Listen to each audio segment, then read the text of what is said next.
is on the topic of isotopes of carbon, chlorine and uranium. Okay, first of all we will discuss the isotopes of carbon. Okay, so, first, what is isotope?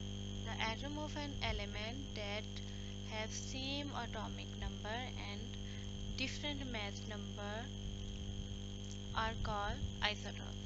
ठीक है, atoms of an element, एक किसी भी element के different atoms जिनके same atomic number हो लेकिन mass number जो है वो डिफरेंट हो, तो उसको हम क्या कहते हैं? आइसोटॉप कहते हैं। अब कार्बन के कितने आइसोटॉप हैं? कार्बन के दो मेन आइसोटॉप्स हैं, थ्री आइसोटॉप्स हैं में।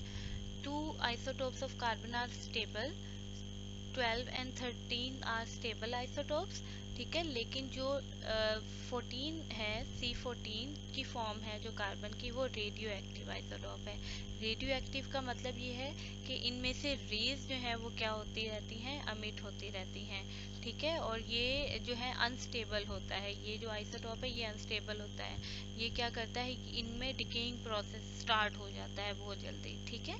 तो ये क्या है? रेडियो एक्टिव आइसोटॉप में अगर आपका ये MCQ में अगर पूछा जाए कि which isotope of carbon is radioactive, ठीक है, which of the following is radioactive isotope, ठीक है, तो C12 दे दें, C13 दे दें, C14 दे दें और साथ में हाइड्रोजन का एक दे देते हैं। तो आपको यहाँ से ढूंढना पड़ेगा कि कौन सा रेडियो एक्टिव आइसोटॉप है। ओके, अब यहाँ पे आप देखें कार्बन के तीनों आइसोटॉप्स यहाँ पे दिखाए हुए हैं, C12, 13, 14। मेन डिफरेंस कहाँ पे आ रहा है? नंबर ऑफ न्यूट्रॉन पे, ठीक है। प्रोटॉन सेम है तीनों में, इलेक्ट्रॉन सेम है तीनों में, ठीक है, 2 4 6 2 4 6 2 4 6, ठीक है। लेकिन डिफरेंस कहाँ पे आ रहा है? 6 न्यूट्रॉन, 7 न्यूट्रॉन एंड 8 न्यूट्रॉन। तो इसकी बेस पे यहाँ पे डिफरेंस आ रहा है तीनों आइसोटॉप्स में। Okay, what are radioactive isotopes? Radioactive isotopes को भी यहाँ पे डिस्क्राइब करना थोड़ा सा ज़रूरी हो गया है, क्योंकि अगर आपके पास कोई टर्म यूज़ हो रही है तो आपको उसके बारे में पता होना चाहिए। तो radioisotopes are radioactive isotope of an element.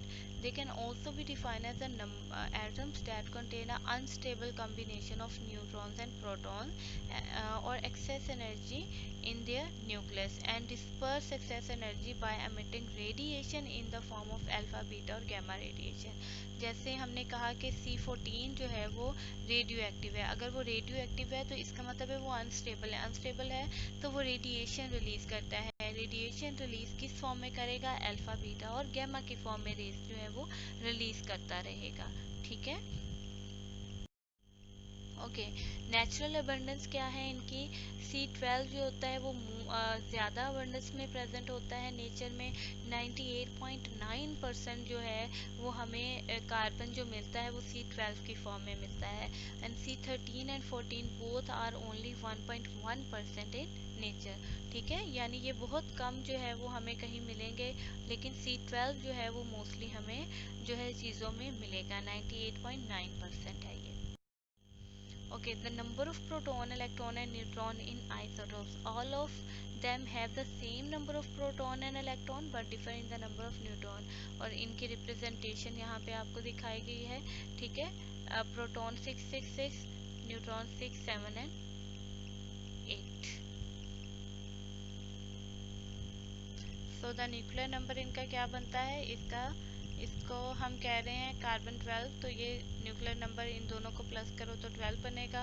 इसको हम C13 कह रहे हैं तो इन दोनों को प्लस करो तो ये 13 बनता है न्यूक्लियर नंबर। और C14 को देखें तो इन दोनों को प्लस करेंगे तो 14 बनता है।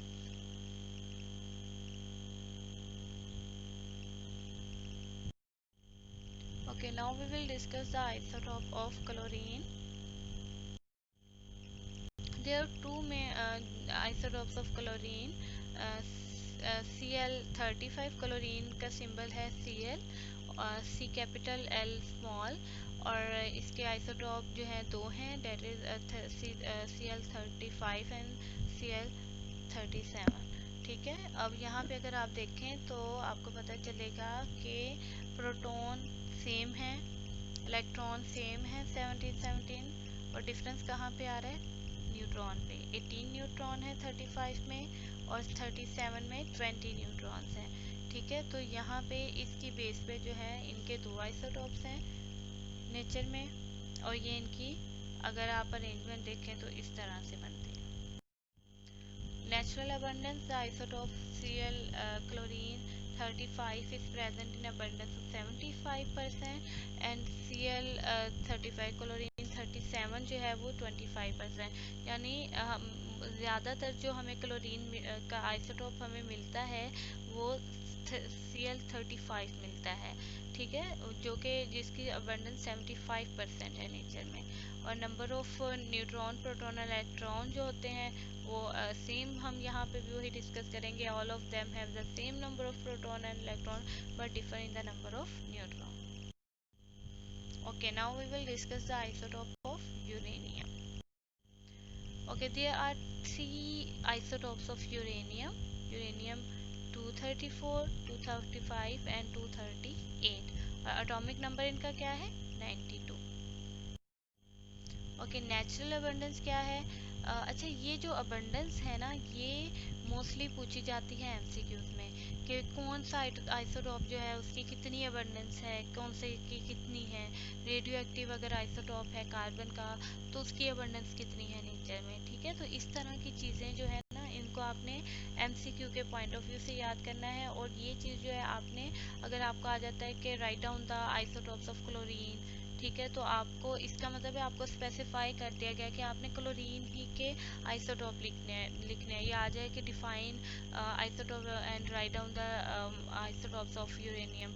ठीक है, तो तब आपको उसी का ही आंसर करना पड़ेगा, इसलिए आप कुछ भी स्किप नहीं कर सकते। तो नेचुरल अबंडेंस क्या है कि 99% जो है हमें यूरेनियम 238 मिलता है। ठीक है, while other two are found in nature nearly 1%। ठीक है, और नंबर ऑफ प्रोटॉन और न्यूट्रॉन के नंबर डिफर करेंगे but the other have the same number of proton and electrons.